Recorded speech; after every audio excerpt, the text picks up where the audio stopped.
Happy, happy, happy end of the November. I feel like as soon as this weekend hits, November no longer exists. And Thanksgiving's just a little hiccup on our way to Christmas. But we're going to talk about something pretty serious and really helpful. Because I don't know about you, but if there's a movie called Bad Moms and it's about stress and Christmas, that is a huge sign to our society and where we're at and how we as moms and our families are living when it comes to Christmas. So let's jump into it.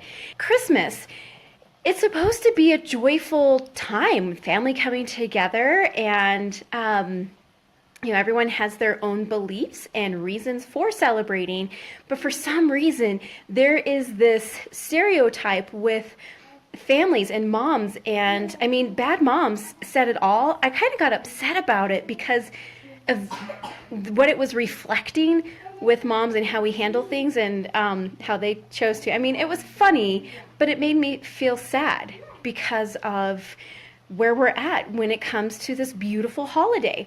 I mean, for example, Christmas stuff was up in October before Halloween. That's crazy. That's crazy. Thanksgiving is coming and all people can talk about is Black Friday. I mean, our neighbors across the street already had their lights professionally put up.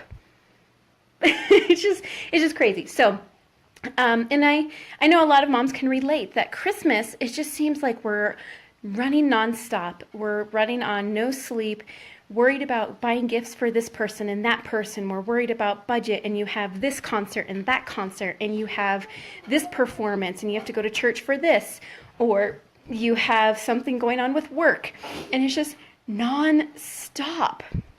You know, what outfits are you going to wear, and what are you going to have for dinner? Who's going to be there? Where are you going to go? Are you going to travel? And it just spins. Okay, so here's the deal. I went to a gathering with other moms, and there was a guest speaker who wrote a book. Of course, it's Loving My Christmas. Alexandra, I'll post it below who it is, but she just talked about her recommendations of living the Christmas that you love. And some of the things that I took away, my husband and I applied. And so let me just show you guys real quick what we did. Okay, so totally cheesy, not pretty in any way, but it has what do we want to remember, and it has tamales and gifts, and it just has these different items regarding Christmas. And what it is just a little spreadsheet of our conversation. And this I recommend you do with your family. I recommend, I'm doing dinner. Look, we're putting eggplant in with our ground beef, and it's going to be really yummy. But this is what you need to do.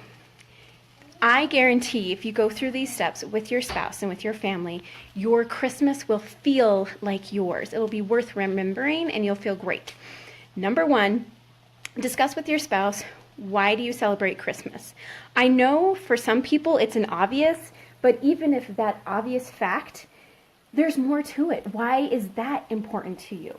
With Adam and I, we talked about it's about giving. That's one thing that we love is the spirit of giving. But what does giving mean? And we both had different definitions of the spirit of giving, and so we were able to come to a similar agreement of why as a family we choose to celebrate Christmas in that spirit. So why do you celebrate it? Number two is, what do you remember from last year and the years before? And I thought this was pretty interesting because all I can remember is just busy. Last year we were in Costa Rica most of the time, and it was beautiful because it wasn't busy. Yes, we were in another country, but the family time we spent together was beautiful. It was amazing, calm, happy, not crazy like the Christmases before that. So number two is, what do you remember? And then three is, what do you want to remember? This is where you get to focus on the things that you want to do with friends and family the activities of going out to concerts or the parties, things that you do at home with decorating your tree or whatever those things are, what do you want to remember? And I'll go back to the list here. Adam and I have, we love the Colorado Christmas because they sing Christmas carols and we love Christmas music. Christmas light search and find, where you just drive around the neighborhood and look for lights. Well, we're going to do it ahead of time. We're going to plan it out. So it's like, okay, find 3 deer, 2 Santas or whatever. Making homemade decorations, cookies, ice skating, stockings from Santa, decorating the tree, building snowmen. And this year, we want to remember with the girls doing something where we volunteer or donate our time. Warm feeling of Christmas with decorations. So it was funny because the actual events and the things, Colorado Christmas concert, decorating the tree, ice skating, it was a lot simpler than the Christmases before, with caroling parties, company parties, going to the Messiah concert, going to Colorado Christmas concert, going to this concert. It was just, there was so much. We simplified it. You can too. What do you absolutely want to do and want to remember? Okay. Then let's see. So that's number 3. Number 4, the best part, budget, where you talk about gifts. I've heard people talk about, what do you need? What do you want? What do you, something you can wear and something you can read. Our family this year, we're going to focus on something you need, something you can wear, and something you can do. We're going to share those gift ideas with others, because as far as the wants, maybe one thing that you want, why do our kids have to get every single thing that they want? They don't. Maybe one of those special things, depending on where your family's budget is, but even why do they need so much? Focus on why it's important to you, and that will go back, your gifts and who you gift to in your budget will go back to why you celebrate Christmas. Figure out that budget with the things that you love to do and want to remember.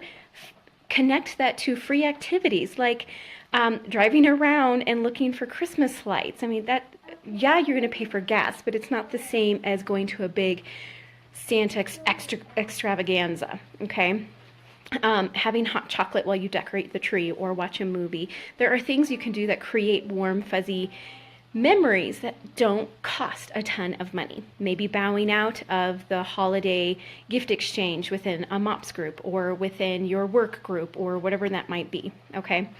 The very last one is share it with your family. Whoever you are involved with sharing Christmas lists with for your kids, share it. There's always the grandparents and the in-laws, and it's different than what you expect, but have you actually had a conversation with them? A adult conversation, not a complaining conversation about why you celebrate Christmas, your philosophy on gifts, and how you would like to have mutual respect there. So share those philosophies and your plans with your family. So I had to share that with you guys before you jump into this weekend. I know a lot of people are going to start doing their Christmas shopping, decorations, and it's just going to start to go into full speed. And if you don't have a plan in mind of how you want it to go, it's going to be taken over by everybody and everything else. You take control. Good. You don't feel good? Okay, well, I'm almost done with dinner. All right, that's it. I love you guys.